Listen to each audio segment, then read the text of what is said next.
Hey, Mike. Yes, Chris? Guess what? What? You'll never believe it. What? Never guess it in a million years. And what is that? It's one of those things that you just cannot fathom until it's right in front of your face. Okay, but can you explain and what a it is? camera's recording every single moment. Alright, so what is it? Live from Brooklyn, it's the Dark Avenger comic book review exclusively now on Comic Frontline. This is episode 350. Yep. Meaning, only 50 more weeks till 400, which is less than a year by 2 weeks. Unless you count leap year, but that doesn't count. Yeah, but that. So anyway, the Dark Avenger comic book review show has landed on Comic Frontline. Do not go back in time and go looking at all of the previous videos on Comic Frontline. All 349 previous episodes of the Dark Avenger comic book review are playlisted. However, we're all recorded and posted on my channel, which is Dark Avenger C86. Yep. As my channel is slowly evolving into something a little bit more personal, vlogging thingy, and all of our comic stuff has moved over to Comic Frontline, we decided, after getting approved by everybody agreeing and being okay with it, we decided to move the show that we do each and every week, no matter what, over to Comic Frontline. So basically all of our comic book stuff will now be on Comic Frontline. Dark Avenger Live will be moving in November. But for right now, the Dark Avenger comic book review. 350 weeks later, here we are. Plus or minus, because I think I combined a few weeks well, in the beginning. That was kind of rough. And the best news is, the show being on Comic Frontline releases it from a lot of the regiment that I wanted for the show. It opens up a doorway to many, many, many different possibilities as we move forward in episodes. Maybe do a live show, have guests on. I mean, we did that in the beginning, but then the show kind of had a... What's the word I'm looking for? The show had a mold for each and every week that I kind of made sure we kept at. So now we broke the mold, so to speak. And now so I'm looking forward to where this show goes. Unfortunately, I really wanted to have an intro set up for the show to kind of give some new feeling to it. I may be waiting a couple of weeks before that. I do have a few people I've talked to that might be working on that. So we might actually have, we might be changing up a little bit soon. Updates to the actual show. But till then, we're moving along. We are on week 350. Man, it's been a journey where, just to sum up everything that's gone on from 349 back, we've had panelists. Mike jumped in at episode 100. Episode 99 further back was just me. And I was the cameraman. Yep. And we've had equal amounts of DC and Marvel. Marvel took over for a while, over DC. DC took over over Marvel.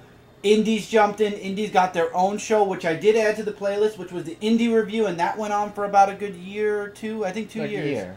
Almost 2 years. 2 years. Maybe a year and a half. And then we tried the show many, many different ways. In the end, from episode 1 to episode 349, the show's come full circle right back to the way it was originally. So, we're very happy. On this show, we will be reviewing books that we've read for the week of whatever. In this episode, it's for the week of July 13, 2016. And we cover books not only from Marvel and not only from DC. We cover IDW, Image, Zenescope, Valiant, Archie. Help me out here. Dark Horse, Dynamite. I said IDW and Image, right? I think you did say IDW and Image, but now you just said we have other books that are sent to us from people who are independent creators. We've reviewed those books on the Dark Avenger comic book review show. If you would like your comic book reviewed, if you are a creator and would like your book to have a spot in the lineup, you could reach out to us through Comic Frontline's email address, my personal email address, which is on my channel. I'm trying to think if we missed... I'm trying to stall time to make sure I didn't miss... Udon. That was the other one. Udon and Viz Media Accounts for Manga. So we cover a wide variety of books. This show... Now, obviously, it's the first show that's on Comic Frontline, so our intro is already almost 5 minutes long.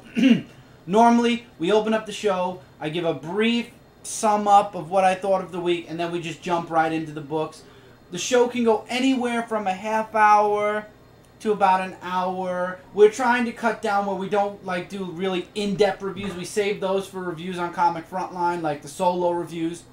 So we give a brief review of the book, a brief talk about the book, why we liked it, why we didn't like it, sum up, and then we move on to the next book. But always first we do digitally, which is on my iPod Touch. Right. And because we can't show, and then we go to physical. Yeah. Normally, we don't do the graphics on top. Mike takes pictures of all the covers and he shows them through his iPod. We are working on getting a pad at some point, but till then, this is we'll do. Yeah, that's what we're going to be working with. Yeah.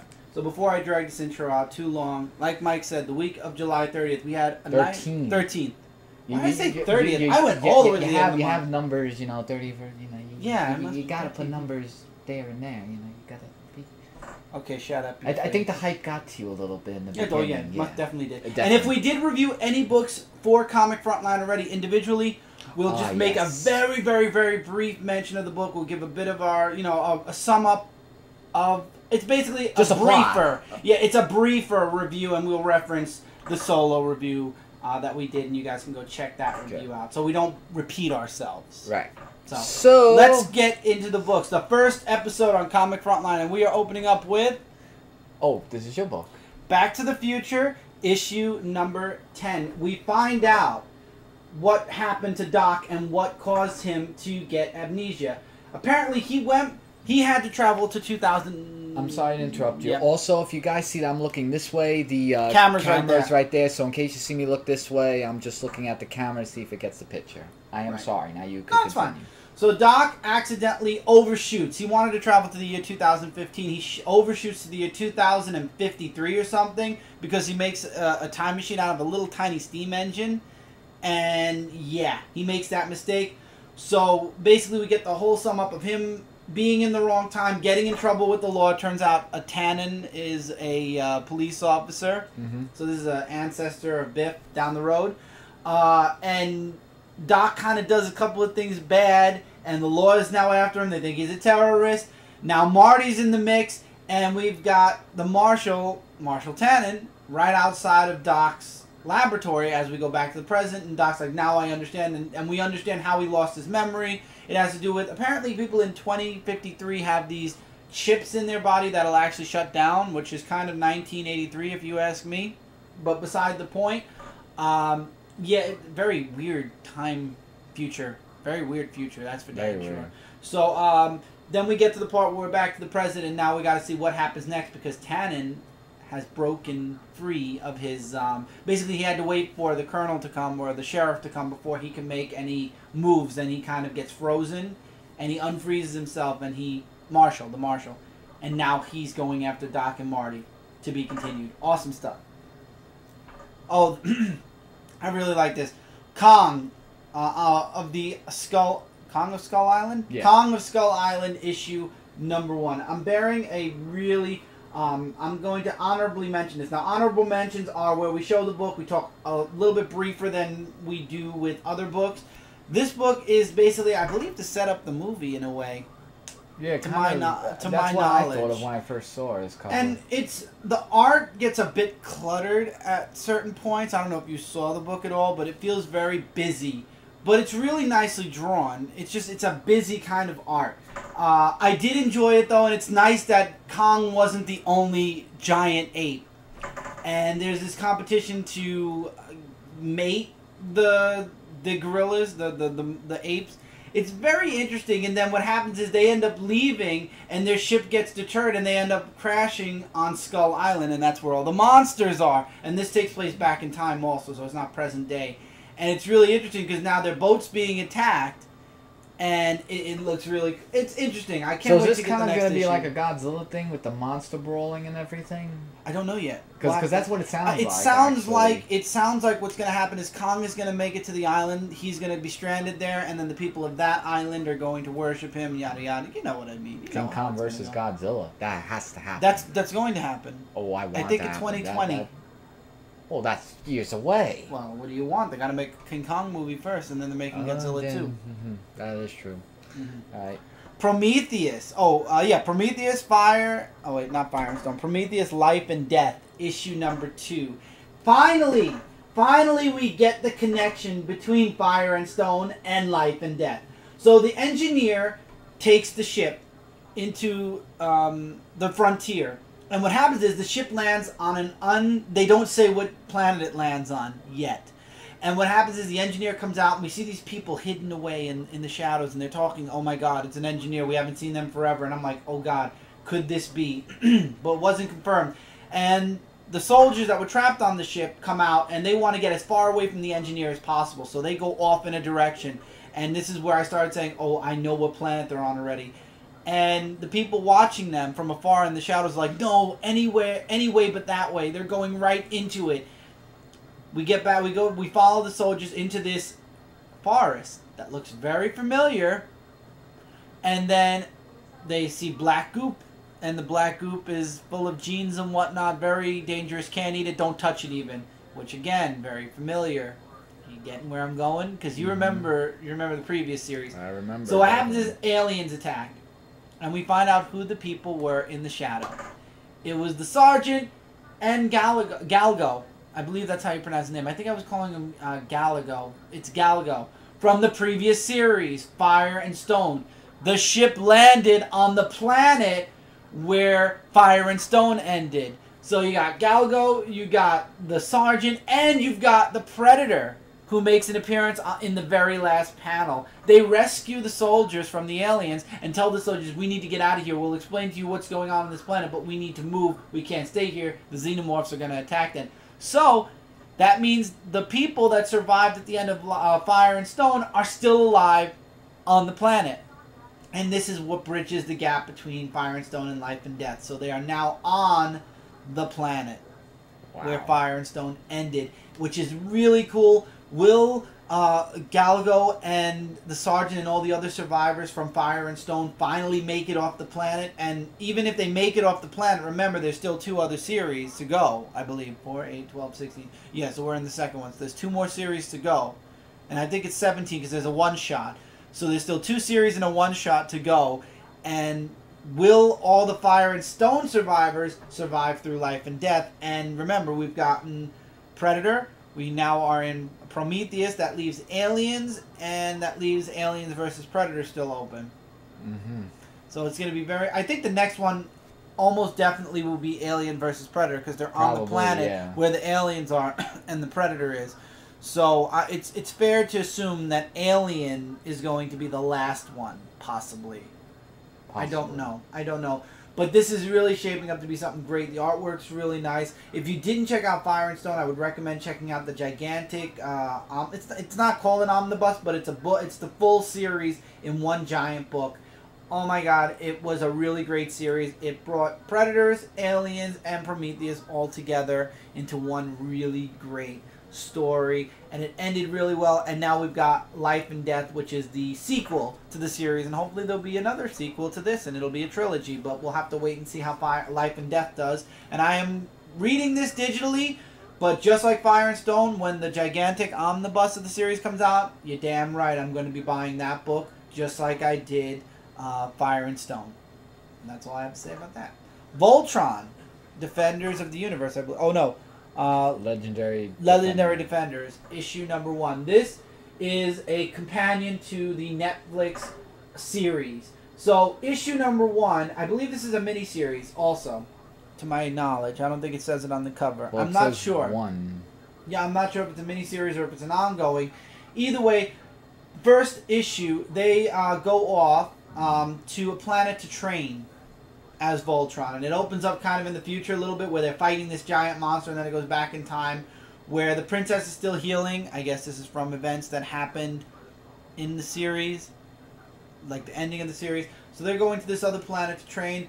They meet up with I forgot the guy's name that that they work with, that gives them the keys and brings them to Voltron, but whoever it was, he owes this person a debt.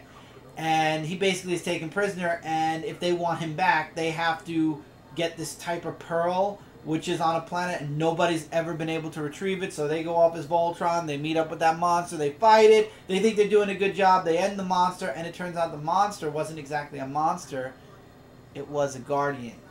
Oh. They made a big boo-boo. To be continued.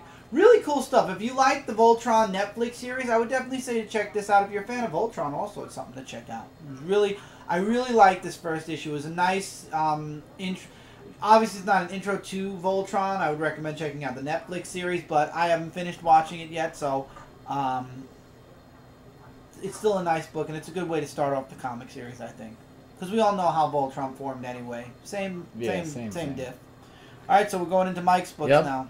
This is a honorable mention to Gold Key Alliance, issue number 4, with a very interesting cover, I must say. Mm-hmm. And the unfortunate one is that this didn't happen until at the end of the book. But I'll get to how this happened. See, there were these group of teams that they're in different time frames. Like, one's from the past, one's from the future, and one's in the present. Mm-hmm. So, one of the guys, I can't remember the main character's name, but 1A obviously betrayed him in this book because he was like a friend of his. And they're just trying to figure out, this isn't him, what's going on. Like, there has to be something, And it happens to every character as the book progresses. Mm-hmm. So we see at the end of the book this big machine that's shooting up, and we don't know what it is. But at the end, all the team that got together sees their clone. And they look at them saying, "Who the heck are you?" And that's how it ended. I mean, I came across this book like saying this was but after seeing that cliffhanger... Yeah, you were half and half on this book. I know. Now I gotta see what happens in issue 5. This was just really amazing how they left us on a huge cliffhanger. Bloodshot Reborn, issue number 15. Now, Bloodshot, we saw that he was on the island, and there's this woman who we don't know that's attacking them on this island. And, of course, we get a little bit of a cameo Blood Squirrel, like saying, I can't tell you if this is a dream or if it's not. You have to find out yourself. Now, remember that woman I told you where we thought that this was magic and stuff like that? Because he's looking for magic. Mm-hmm. Well, at the end of the book, it wasn't magic. It was Kate. His first woman that he fell in love with. Oh, wow. Until she died. I think it was Kate. I don't know. But when I saw that, I think her name was Kate.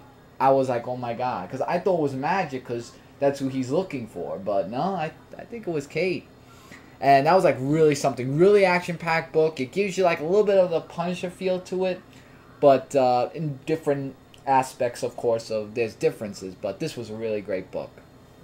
Ninjak issue number 17. The showdown between Ninjak and Oroku, I think that's how you say her name, still continues on. We find out more about his past. Now... basically, like, how she gets in his mind, like, saying, I'm being the holy snob of him in the last issue.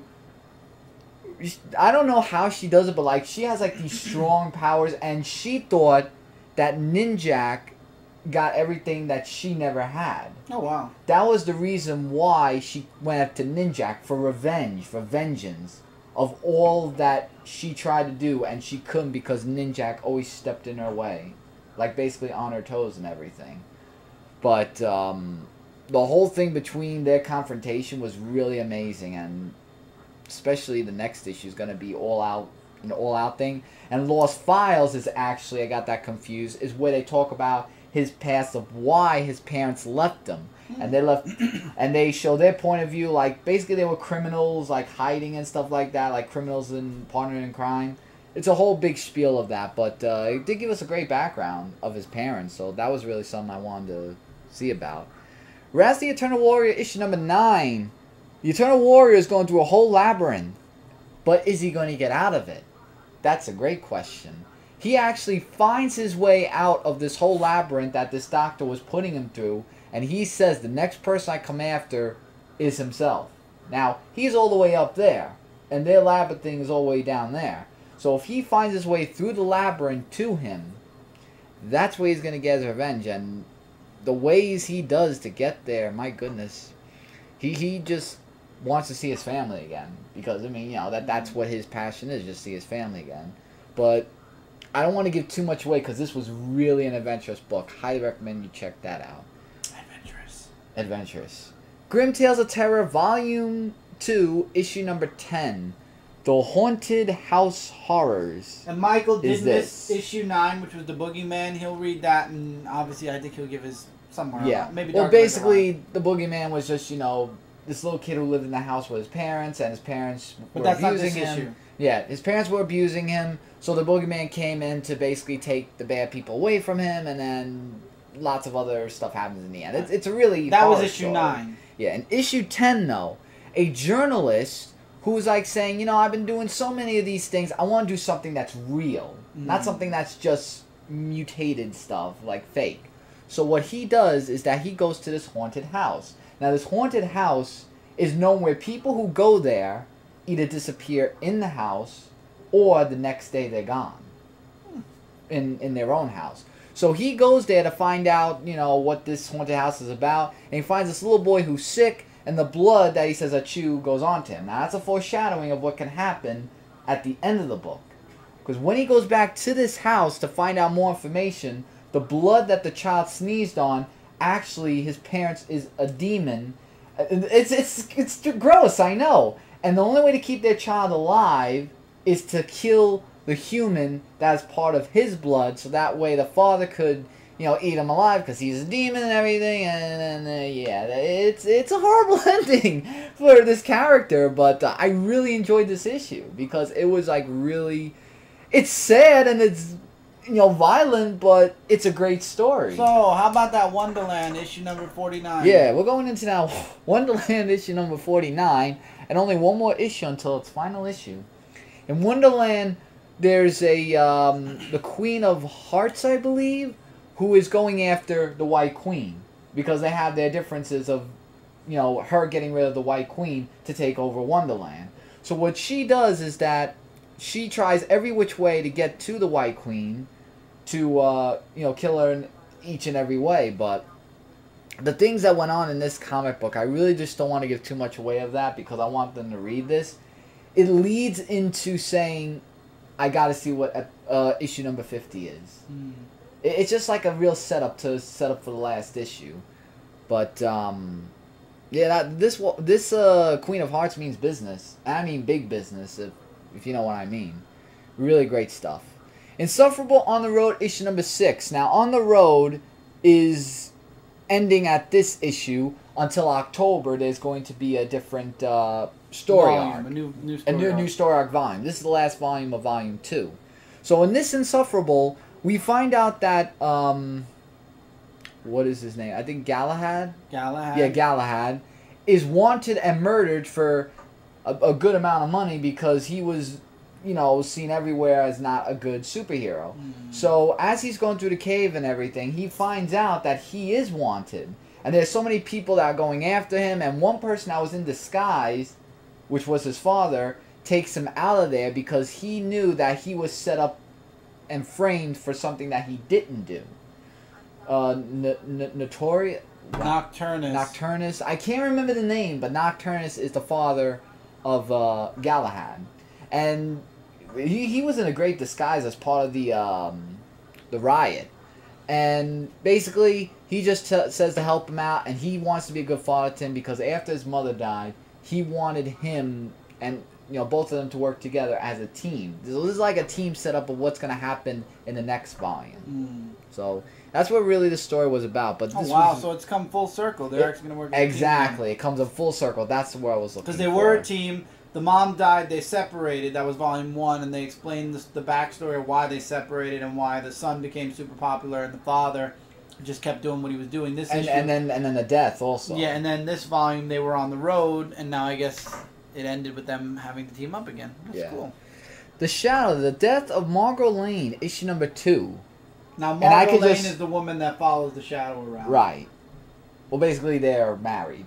Basically. Oh, at this point they're married. Okay. Well, they were, yeah. So, I could just sum this up. Basically, in this book, the Shadow tries to find out, you know, who was the whole thing of going after Margo Lane. They did go after Margo Lane, but she was actually set up in a warehouse where she thought the Shadow was in, and the whole thing went kaboom. Oh, wow. Where she went in. But what the Shadow finds after she died, in his manor, is her diary. The diary of Margo Lane. Oh, boy. I have got to see how this goes. I hope it just doesn't go downhill. I hope this isn't a sign that's going to go downhill because I love the Shadow because remember, the Shadow knows. And when he knows with that ring on his finger, when he laughs at you, you better run for the hills and better not look back at all. Do not look in his eyes either. And I'm talking Ghost Rider eyes, his eyes. Next and last indie, Ragnarok issue number 9. This was an okay issue. It's basically, it has been like a little bit of a long while since I read this issue, but what I got from this issue is that Ragnarok, who is known as named Thor, revived the father's daughter. What was her name? I can't remember her name, but basically the reason why she I don't know if it's he or she resurrected her was because she could prevent all this war that's going on, that's happening there. So basically they're working together, and then everything just comes in like more of a chaotic thing where she has to work with them, and that way they can work as a team to prevent what was going to happen not to happen. That's what really was interesting about this book, and I guess I'll check out the next issue just to see, and I think it's to be concluded in the next issue. I don't remember. And now we go to the big two, starting with you. Okay. Civil War 2, issue number 3. The cover is super misleading. Don't worry about Iron Man. As a matter of fact, worry about the other person in This the looks picture. like a rip-off of what he did to Wolverine. Remember that? Okay, the vision that Ulysses had was that the Hulk was going to Hulk out and kill everyone. And I'm starting to get an idea of what Ulysses is seeing. See, whenever Ulysses gives them a prediction and they chase after it, they prevent it.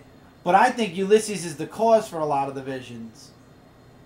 And yes, because they know in advance, they know what's going to happen so they can prevent it. But I think if Ulysses didn't say anything at all, and that's what it's starting to look like, and you'll see with the next book as well, I think if Ulysses said nothing, certain things would never come to pass. Because these are possible future visions, not definite.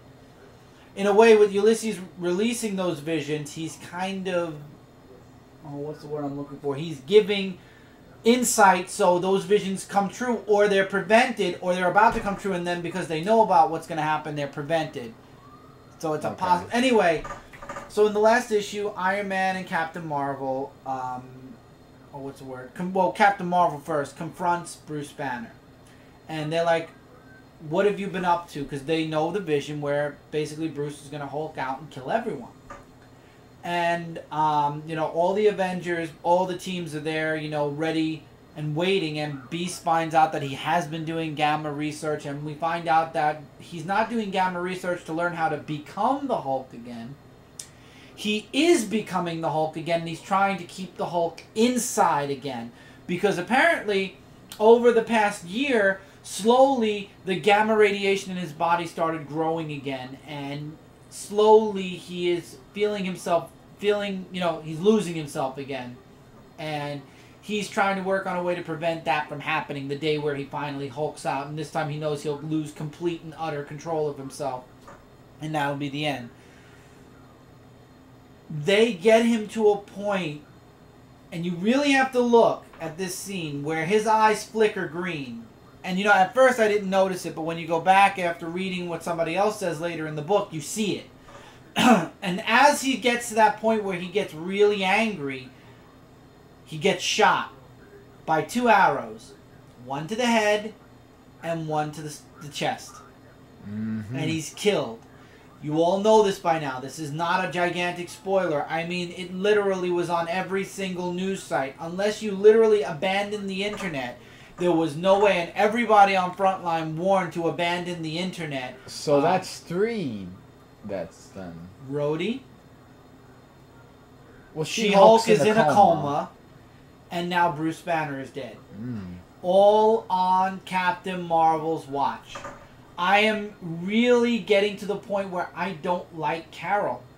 Because she defends it. She's like, we've used Ulysses, and it's worked really, really well. And I love how Matt Murdock says, do you consider this really, really well? And what happens is, Hawkeye goes on trial because he admits he was the one. But Bruce Banner wanted him to. Bruce said, if I ever lose control again, I needed to know I could trust somebody to end me. And he gives Clint an arrow with specific gamma radiation to counteract the gamma and allow him to basically kill him. That's why there were 2 shots. One was to stop the gamma from coming out, and one was to end Bruce's life indefinite. Even though a shot to the head and a shot to the chest, it's a little overkill if you ask me. But I guess he wanted to make double sure. But he's acquitted because Bruce actually makes a video.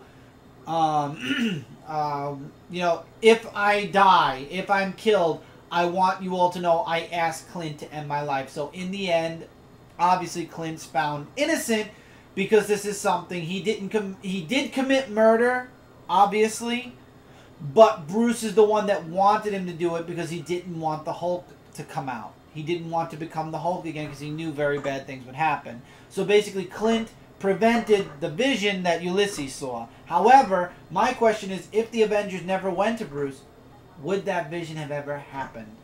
And Tony is getting really pissed off, and I'm on Iron Man's side here. I'm sorry, but Carol needs to be stopped, in my opinion. Obviously, there are going to be people that are on one side and people who are on the other. I have to side with Iron Man. I don't think using Ulysses to predict future, and Carol uses examples, and it's been she says it's been very we've not had a problem, and it's been done we've had very good results. And then it's like, well, 2 superheroes are dead, one's in a coma. I don't know if that's really good results.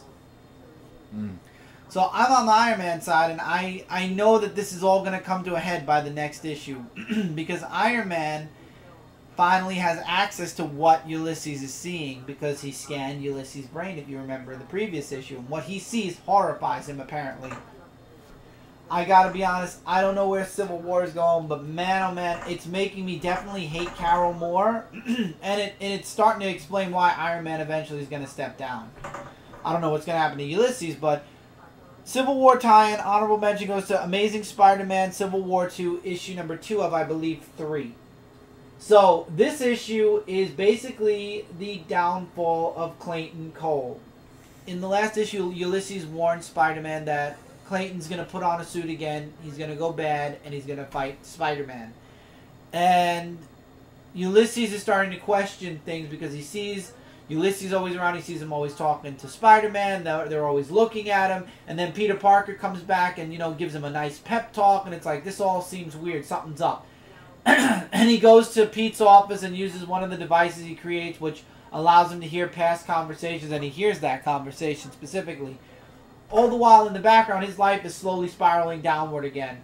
The girl that he wanted to ask to marry him ends up wanting to end their relationship because she's afraid her son is going to find out about Clayton's past, where he was Clash, and he's going to want to emulate and fight back by trying to be the person that the mom marries. His job starts to kind of spiral a bit.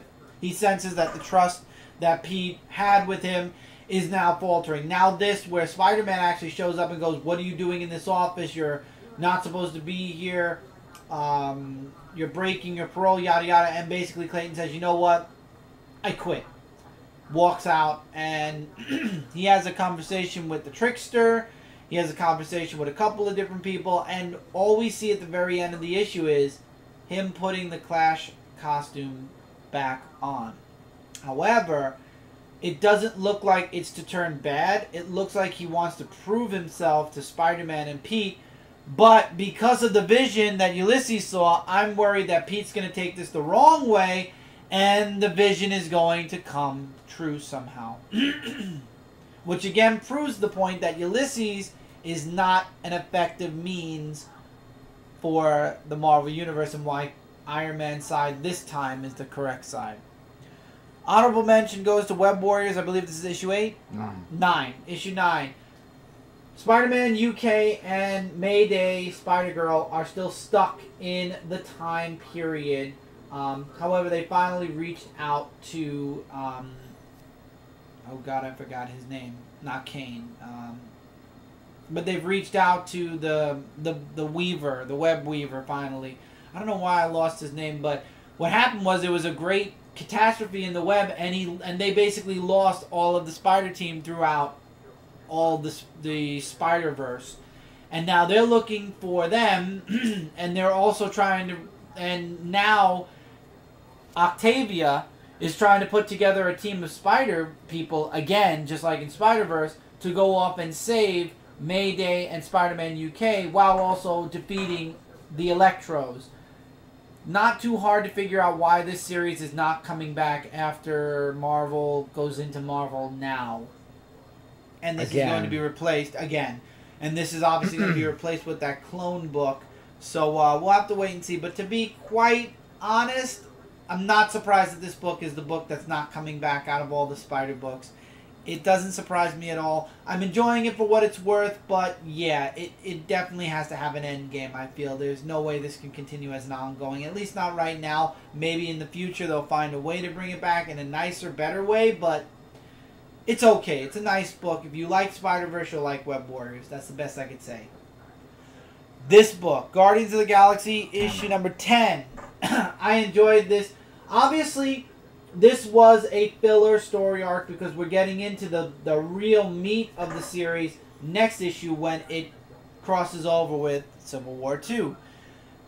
Peter Quill has been taken as prisoner, so the Guardians go off to save him. However, Kitty Pryde's already there, and she's doing a very good job of saving Pete as he's thrown into like a gladiator, like an alien gladiator kind of Coliseum thing, and he's fighting, and he's like, any moment now, you know, I'm fighting, you know, because the leader finds out that the Guardians in the previous prison world have freed all the prisoners and basically taken down his entire guard. And Pete's like, hello, you guys are talking, I'm fighting here. He even gives a snap into a Slim Jim joke. There's two wrestling puns in here. The snap into a Slim Jim from Macho Man, and when the Guardians finally show up, he does a Daniel Bryan, yes, yes, and he even has the motion where he's like, yes. So there's two wrestling puns or references in there, which is really cool. And I love that Pete's the one that did them. So the Guardians show up, big action-packed fight ensues where the Guardians basically finally take down the Badoon once and for all. And all the slaves and prisoners are helping the Guardians, and they get their world back, basically. They get this world, and now they've taken down the power of the Badoon, and now it's like, I forgot who, was it? It wasn't Gamora, the other girl, the person they went to save. Oh god, I forgot her name. And she's the, Angela! Angela. Angela basically gives the freedom back to the people and says, do what you will, but you know, the power has been taken down, now it's up to you guys to deal with and work together to fix this world, or else we're coming back and we're going to kick all of your asses. So basically the Badoon now have to live in harmony with the slaves and prisoners that they put in. This is a really good issue, and I love how Kitty Pryde actually references Pete as her on and off again boyfriend, fiance, and possible future husband. Wow. I like that. I don't know, I like their relationship, and now we get the conclusion where everybody's back together, but Carol reaches out to the Guardians, and unfortunately I think the Guardians are going to be a little bit under-informed about what's going on, and they're going to take Carol's side because once a Guardian, always a Guardian kind of deal. And I don't like that because I don't feel like, especially Kitty Pryde, would be on the side of knowing the future. I don't know. Maybe I'm wrong, but maybe the Guardians will be divided themselves. But we'll have to wait and see. Alright, now it's my turn. Starting with Gods of War 2. This is a Civil War 2 tie-in. And this is the story of Hercules, which was known as Hercules, but then changed to Gods of War. And in this, from last issue, we find out that there's this whole battle going on with the Ulysses thing, and Hercules wants to have all of the team that he had in the past team up to go against them, to go against the character, really known as the Lightning Gods or something like that. But Hercules meets up with the main leader that he met up with in the last issue, and they have a fight. Now, remember that handprint that was on his shoulder? Right. His way of manipulating his mind, controlling, like saying, the Avengers never wanted you, they never called you in the action, you're just nothing to them, you join my side, and then, well, you could probably fill in the blank of what happened in the end. He joined their side, Hercules. Because of the handprint and the mind and everything, manipulating stuff. Yep. Oh, he'll break out of it. Oh, yeah, he will. He will, definitely. But that was really something else with his team that he got together. Deadpool issue number 15, Civil War 2 tie-in. Now, this was going to be my make or break issue. But I think there's a catch to why it's not a break issue. And I'll tell you why. Civil War 2? Yeah, it is Civil War 2, number 1. Because Deadpool goes to meet with Ulysses and then says the whole thing about, you know, are you saying what you're saying about my future is true or not? You know, with the whole daughter thing of what's going on, if she's going to be alive or something or whatnot. And he just goes around, just talks with Ulysses, and that's what's really the whole book. What he does in this book in the end, he sets a bomb where his team was. Oh, wow. Saying like, you know what, you're useless, so I'm just going to kill all of you anyway. And then now his team is killed and he's on his own. So this could be a possible good thing that the series will be going up because his team really didn't do nothing. You do know that Deadpool and the Mercs for Money, it's a new team. Well, I'm not reading that one because that was just meh. Okay. I think that Deadpool is good working solo, by himself. Maybe this will bring the book up, I don't know. But I'm not counting my chickens before they hatch. I'm going to see how this is going to all play out. And if it plays out in that way, then... Oh, and he meets up with Black Panther also. For Wakanda and for freedom is who he fights in this book. It's a game reference. Now, this is a book I reviewed on Comic Frontline. So I'm going to give a plot. And that is Powerman and Ironfist issue number 6 of the Civil War 2 tie-in. And basically what this plot is about is that both Iron Man and Powerman and Iron Fist... I'm sorry. Powerman and Iron Fist find out that War Machine and She-Hulk was in a coma. And these two meant a lot to them because of the past of what was going on. So with this war going on, they just want to back out. And then a whole team comes in. Iron Fist gets arrested in the end because there were cops that were going after them and other people. And then that's how it ends off in that issue. But it was shocking to see Iron Fist get arrested. That was something. And lastly, Silk issue number 10. Now, we found out in the last issue that Silk was talking about if she really wanted to work with Black Cat. And, oh, who was it that worked with Silk? I don't know. It's not Captain Marvel, or I think it is, but I'm not too sure. Said that Black Cat's not really to be trusted because of what she does. Black Cat overhearing the last issue what Silk said, she goes after her. Saying that, you know, you betrayed me, and she just gets her, like, inch by inch, Black Cat.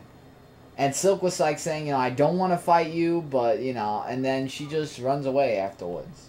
Because she was just beaten to a bloody pulp, and her team was there watching it all happen, saying, for those who betray me, this will happen.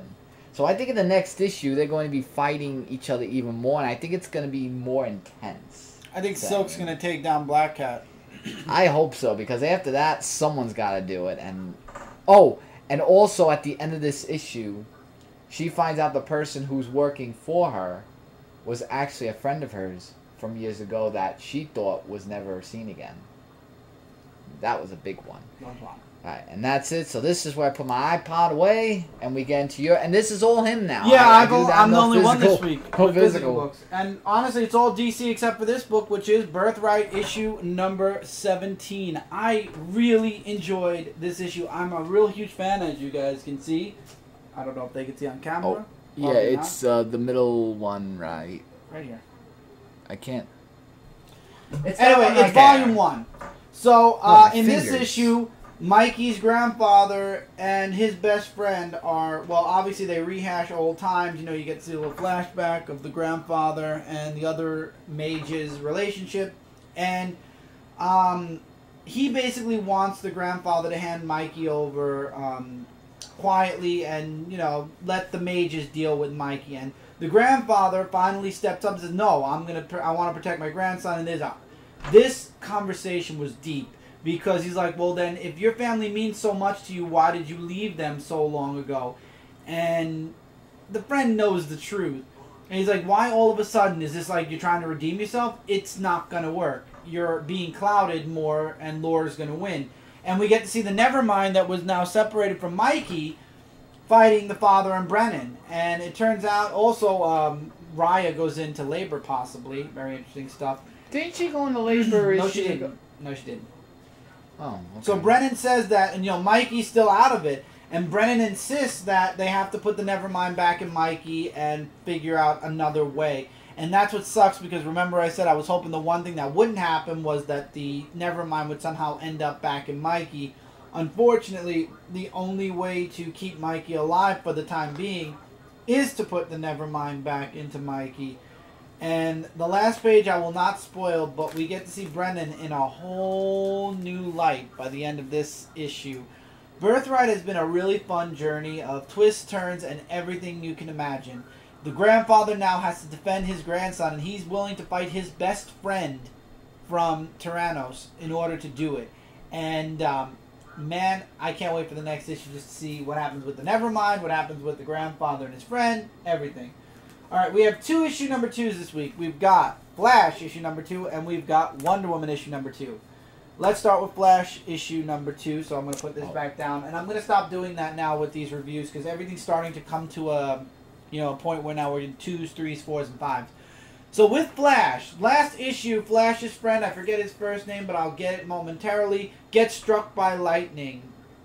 Detective August. Does he become the Flash? Yes. He gets really? Flash's abilities. I just took a guess on that one. And now it's up to Flash to... First, Flash says, we got to take you to Star Labs to test you out. And he's like, no, you do it. You know, you know about the Speed Force, so you teach me. And what happens is Flash kind of puts tests on him, and it turns out that Detective August apparently has Flash abilities, or he's basically tapped into the Speed Force now as well, so he has all of Flash's abilities.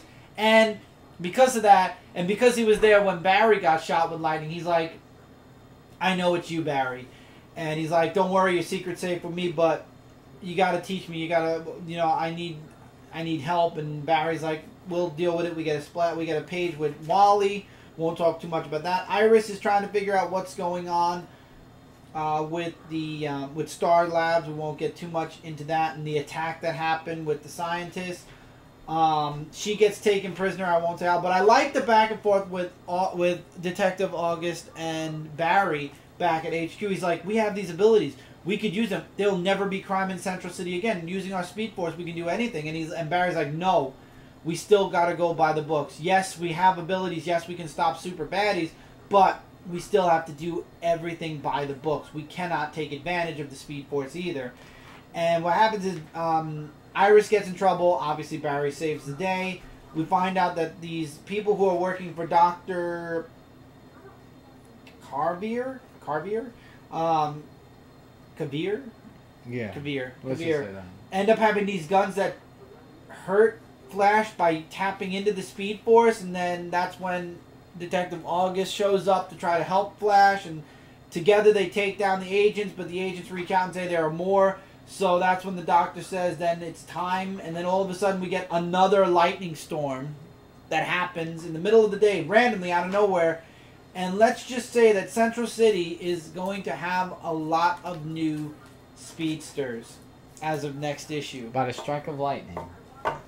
I don't know where this story is going. It looks interesting, but again, obviously everything's going to get undone. I'm just wondering if Detective August is going to stick around and he becomes Godspeed, or somebody else will end up being Godspeed and Detective August will just be a normal person who knows Barry's secret. I don't know. Got to see where the next issue goes to really completely get it. Wonder Woman issue 2 is a new beginning. Now remember, guys, the even issues for Wonder Woman for the next year are going to be Wonder Woman year 1. And the odd issues are going to be present day Wonder Woman, trying to figure out what's going on in the DC universe, which is smart. Wonder Woman's doubling up, so 12 issues of trying to figure out what she's being deceived about, and 12 issues about her origin. Again, well, the New 52 Wonder Woman's origin, apparently. That's what I'm guessing it is. So this issue has basically mirroring beginnings. We get to see Steve Trevor working in the army, and I forgot what his best friend's name was, but basically side by side with his best friend, we get to see Wonder Woman growing up on Themyscira as an Amazon, and her training and her relationship with her mom, which already looks different than the New 52 Wonder Woman. So obviously they're going to throw some old and new in with Wonder Woman. We see Steve Trevor go through his life with his partner, and you know, we see Wonder Woman training, Wonder Woman showering. We get to see Steve Trevor on a mission with his friend, and then also witnessing his friend's wedding. His friend has a child. Wonder Woman gets bitten and falls ill. Basically, mirroring effects are going on. And then what happens is, what happens when two paths, they eventually cross. So Wonder Woman heals, Steve Trevor and his friend, and we also get to see the golden lasso for a panel. Steve Trevor and his friend go off on a mission. His friend is worried they're not coming back. You know, you see him take the ring off and hide it, so this way, you know, he keeps the ring close to his heart. However, unfortunately, as we all know, Steve Trevor ends up on the island due to a crash, and the friendship kind of falls full circle, and he's looking to be the only survivor on the plane and reaching out for help. We all know what happens in this story. Steve Trevor ends up on Themyscira, and Wonder Woman's the one that brings him back to the world of man, and that's where she becomes Wonder Woman.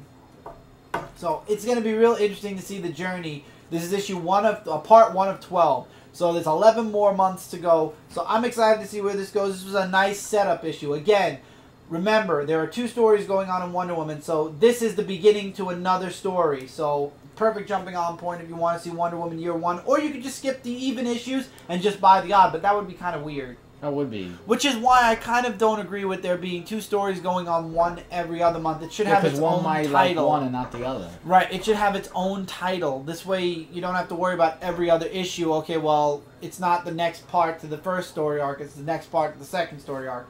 Give it its own title. But I definitely got it. Would have went up then. No, not if they separated it. I have to give kudos to DC. They're trying something new. They're giving us the before and the present. So wait to see what happens next. Next 2 issues I enjoyed.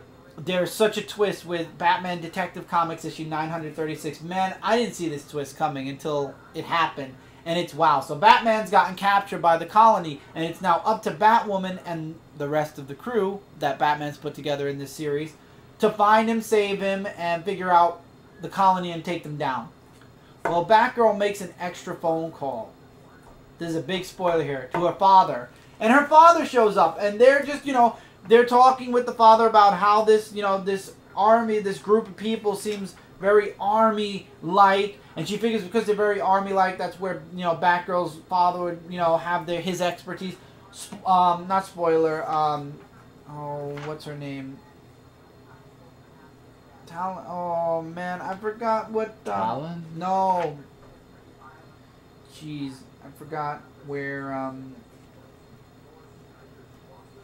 oh, jeez. Why did her name leave me for a moment? Orphan. She ends up getting confronted by the colony, and she ends up in a fight, and they're like wondering, well, where is she? She usually doesn't take this long to get here, and that's where the big twist comes. They find out that Orphan's fighting, and they reach out, and the father's like, give me a second, I know what we need to do, and it turns out the father is the leader of the colony. So that big foreshadowing in the beginning where the father was telling Batwoman how the Kanes and the Waynes have always been at odds with each other, well, it's come full circle. And what happens is they devise a plan to escape, and they do escape by literally the skin of their teeth, and Red Robin ends up shutting down the computers, but not for long. So now they've got to regroup and figure out what they're going to do next. I officially now hate Batwoman's father even more than I did when this series started. It's going to be really interesting to see what happens next. This cover is kind of a little bit misleading, but not, because the way they get out is through a maneuver with Clayface, and it's really cool. But man, what a twist. What a twist in the end of this issue. Crazy twist. I can't wait for the next issue for Detective Comics. This story arc is getting better and better. Action Comics 959. Superman is still fighting Doomsday. Last issue, Lex was in a lot of trouble. And what happens is Superman ends up saving Lex. And Lex, using the Mother Box, is able to fix his suit. Clark Kent is still in the thick of things. And I love how Oz is watching on, and he's like, stop. Think. You can't fight your way out of this one, Superman. And I'm wondering what he means by that. And I'm sure we're going to find out. So Superman's fighting Doomsday. He takes him into the sewers.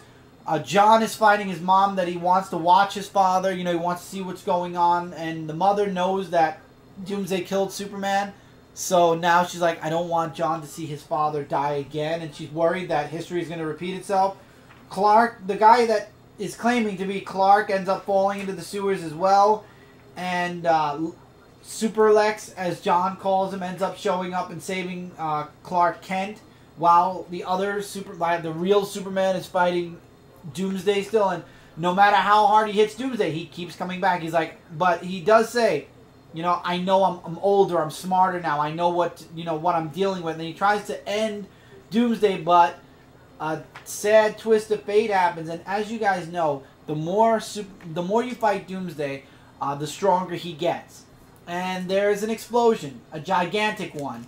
And where's Superman? We don't know. But Doomsday emerges, and he's 20 times bigger than he was before, and 20 times bonier than he was before. Whoa. So he survived that explosion, and is now stronger than he was before. Remember, you can't beat Doomsday. That's the one thing that Doomsday, the one characteristic about Doomsday, there's really no full-fledged way to kill him. If anybody's read anything that involves Doomsday, you know that there have been several story arcs. Cyborg Superman threw him away on a meteorite. One time they threw him into a teleporter that had him in a loop. He was trapped in the Phantom Zone even, but that was the New 52 one, and that one was easily defeated. Yeah. So the only way Doomsday was truly ever defeated was Imperex, when he literally just skinned Doomsday into bones. He literally zapped him, and all you saw were Doomsday's bones floating off into space. That was the only time where Doomsday ever was defeated, and that was a holy crap moment. So there's no true way to defeat Doomsday. So it's going to be interesting to see how or what method Superman and Lex use to take down Doomsday. And I like how Superman's now questioning, my Lex was evil, but this Lex, maybe he is legit. So Superman isn't 100% sure if Lex is or isn't sincere about being good. So I like that. And I'm really digging action, and I love the family aspect to Superman. And I'm really looking forward to Superman, which is coming out next week. I love how, because these books are coming out twice a month now, and they're $2.99, which, remember, the only reason I was complaining about Marvel doubling up their books was they didn't bring their price down. Their price is still $3.99 for any book they double up, and that's the cheapest book. Some of their books are $5. So with DC, they've kept all of their books at $2.99, unless it comes out once a month, where some of them I noticed are a little bit more expensive, but those are out of the rebirths. But I like how the story continues, and there's 2 issues each month, so it's really... Basically, I'll be reading the next part in 2 weeks, which is great. Next week, I get Superman. New Superman, issue number 1. We get the origin of Kong Kenan. Basically, the person who becomes New Superman. So it's this teenage kid who's beating up... First, he looks like this big bully stealing this kid's lunch and, wanting this kid's lunch money. And then out of nowhere, Blue Condor shows up.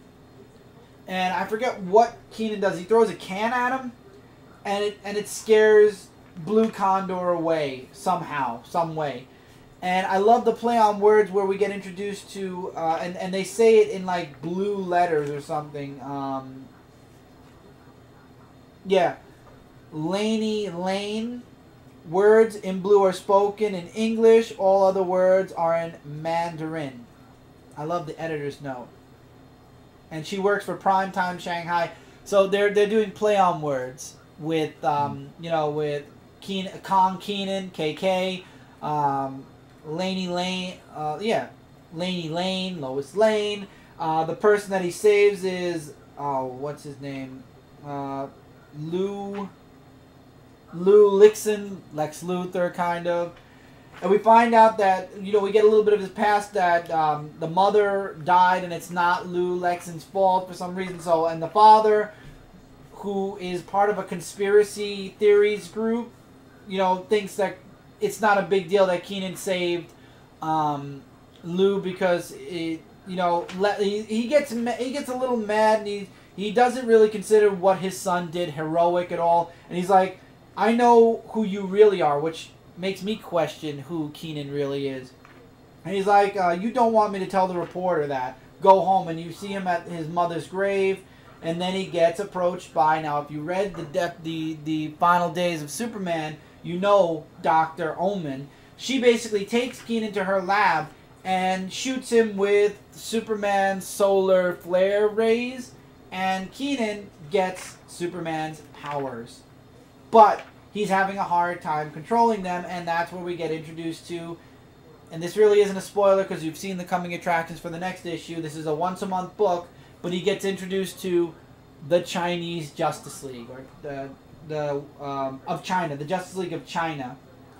So this is going to be very interesting, and we all know that at some point Dr. Omen frees new Superman. He goes off into the world with Clark's memories, so now he has memories of New 52 Superman and his abilities. Question is, will he be dying? Because we don't know if, there were other attempts and those people died. So it's going to be very interesting to see where this goes. And this is a perfect way to introduce a new character. And this character also carries the title, except it's New Superman. See that? Instead of, say, one character stepping down and another person of diversity jumps in, and then the company makes a big article or a big stink to all of the comic news circuit. Hey, this is our new, instead of this being Superman, it's its own entity, and here is Superman. So there are two Supermen now, and also DC didn't go batshit crazy to say, hey, look, it's a Chinese Superman now. They made mention of his ethnicity, but they didn't want to advertise him as, the new replacement Chinese Superman. This is a new Superman. So where Marvel is staggering and looking to make their world diverse, DC is doing it in a way where they're introducing new characters without replacing the flagship characters. I don't know where Marvel's going, but Marvel can go its own way. Now, I reviewed this on Comic Frontline already, and that's Nightwing's Rebirth one-shot. You can go check that out. The video is up as we speak. Really quick, this is basically Dick Grayson going from Agent 37 and the Grayson series and his journey back and reasons behind going back to Nightwing. And it does reference the Robin Wars a bit. It shows characters from the previous series like Tiger. We get to see a little glimpse of Helena as Huntress, which it's referenced next week to Batgirl and the Birds of Prey. And we also see Batman in here, Damian. And Batman actually tries to say, Dick, you just got your identity, your secret identity back. Do you really want to jump back into the fray? Don't you want to enjoy having a secret identity again? Because something happened in Grayson where his secret identity was given back to him, and the world forgot, apparently, that Dick Grayson was Nightwing. But I like this, and I like Dick's explanation to why he's going back, and it has to do with the Court of Owls, and I like the change with the Court of Owls from the white mask to now the black mask, which makes them more into the shadows, so it's more like Batman. I like that, and I'm going to be really interested in seeing where the first story arc's going, because the first story arc's called Better Than Batman. So I'm really excited to see where that's going. And finally this week, we have Hal Jordan and the Green Lantern Corps Rebirth's one-shot. This is how the end of Green Lantern, it explains, it's the segue from that, the end of that series, to how Hal Jordan gets his ring. Now, I lost Green Lantern Corps Oblivion.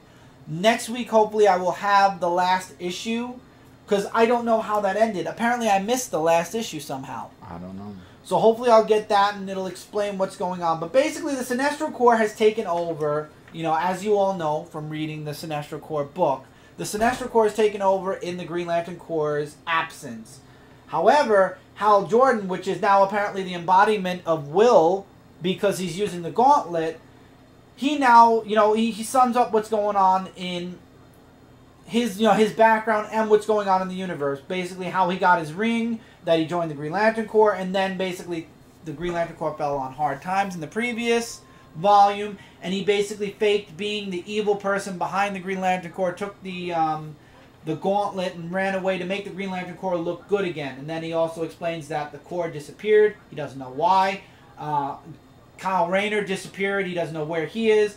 We even get a glimpse at, we haven't seen them in forever, but we actually see Gantha and Sayed again, who are basically hiding out, because remember, Sinestro killed all the Guardians except Gantha and Sayed, because Sayed was not part of the Guardians, and the Guardians brainwashed Gantha, but Gantha, thanks to, I forget how, but Gantha gets his memories back, and him and Sayed go off into hiding because Sinestro feels that they were the best out of all the Guardians, and of course they're also the leaders of the Blue Lantern Corps.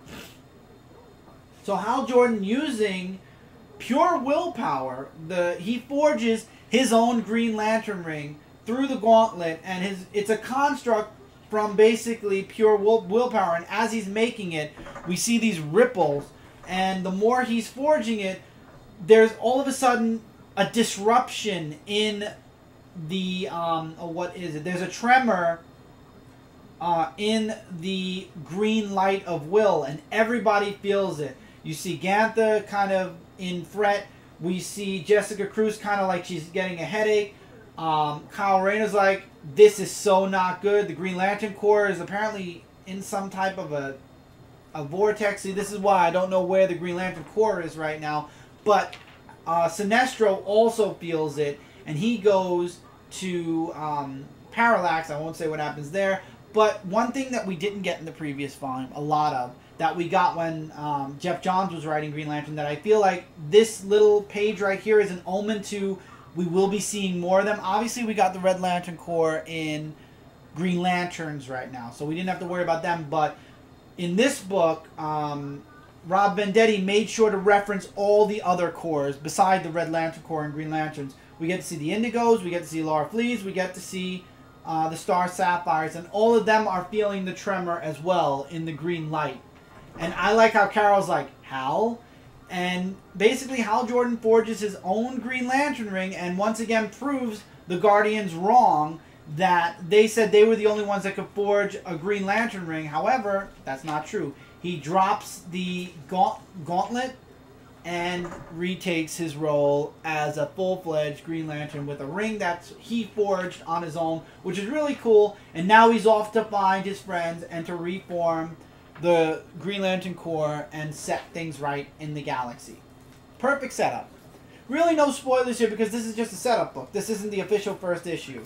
And I think it delivers on all points. And I really, this was my, well, there was only 2 Rebirth books. I enjoyed basically both Rebirth one-shots this week. Nightwing was a perfect segue from Grayson back to Nightwing. And Green Lantern, Hal Jordan and the Green Lantern Corps was a perfect segue from Green Lantern over now to, you know, the Hal Jordan and the Green Lantern Corps and where the next step is going. Green Lanterns is now, in my opinion, the Green Lantern Corps book, and Hal Jordan and the Green Lantern Corps is the definitive Green Lantern book. Really liked it, really enjoyed it a lot, and that's it for this week's books. We've talked for a while. We've talked for an hour and 7 minutes. Jeez, we went over by 7 minutes. Whoops. So with that, guys, feel free to let us know in the comments below what you thought about any of the books we talked about here. Any recommendations you guys have, you are always welcome to voice it in the comments below if we are able to check out the book. Right now, we're taking a bit of a break from Marvel, especially after Civil War, because Marvel needs to figure out where they're going. Civil War 2. Yes, so if you have any indie books you'd like to recommend to us, if you are a creator yourself and you would like us to talk about your book on this review show, I want to put out a little disclaimer. We will discuss most books because we've gotten lots of great books from lots of great people. However, we don't deal with books that are super, super, super mature. Recently, we got a person who asked us to review his book, and after reading it, it was so mature that I would think it doesn't even deserve an M rating. It deserves an X rating because it was that, what's the word I'm looking for? X-rated? No, not X-rated. I mean, it was beyond mature. It's like, you know when movies are so mature, it's not rated R, it's rated M? This book would get that rating. And we, in all good faith, could not review that book because it was so mature and there were really raunchy parts in the book to the point where both Mike and I both agreed no. There was no way we could even make a mention of that book on this show. So, again, if you have a book, though, feel free to share it with us. And we will, just nothing really raunchy, please, guys. Nothing really dark. You know, no, dark is a bad word, because we've reviewed dark books. I remember, I reviewed Grimm Tales of Terror. Right. And all Nothing really super mature. Let's put it that Yeah. way. Super, super mature. Like nudity and really deep sexual content. There's only so much we're willing to go. But if you are a creator, feel free to email Comic Frontline. Feel free to email me on my personal email address. That's on my channel. You can find it there. And as always, we are Comic Frontline, and this show is on Comic Frontline now. So Comic Frontline, we are your #1 source for comic-related news, reviews, and a whole bunch more. If you haven't subscribed to Comic Frontline yet, hopefully you will. This way we are in your sub box and you won't miss out on a single video. You've got the Dark Avenger comic book review show. You've got the Tuesday live show. You've got Kat's Comic Uno show where she reviews all the books she's read in a week. You've got solo reviews, individual reviews, toys, toys, Funko Spotlights, Mystery Box Mayhem. So much going on that there is a video each and every day on Comic Frontline, and you don't want to miss out on a single one. And it's not just us. Mike Spider Slayer, you got Cat, Comic Uno, like we mentioned, Jay, Comic Book Theater, you got Brent, Zone 4, you got Zone 4 itself on here once a month. There's a lot coming your guys' way from Comic Frontline, and I'm really excited that this show is now a part of that lineup, Anime Weekly as well, with me and Jeremy. And now, it's off on the road to 400. That's right. 49 weeks to go. Or 49 more episodes to go. Well, yeah, but there won't be a countdown for that. Not yet. No. So again, feel free to comment below your thoughts. Let us know what your thoughts. Do you agree or disagree with us on the books we talked about here? Your opinion on the books, if it's different than ours, even if it's the same than ours, let us know. And until next week, everybody, take care, keep reading, keep collecting, and we'll see you guys really soon in the next video. Hey, everybody.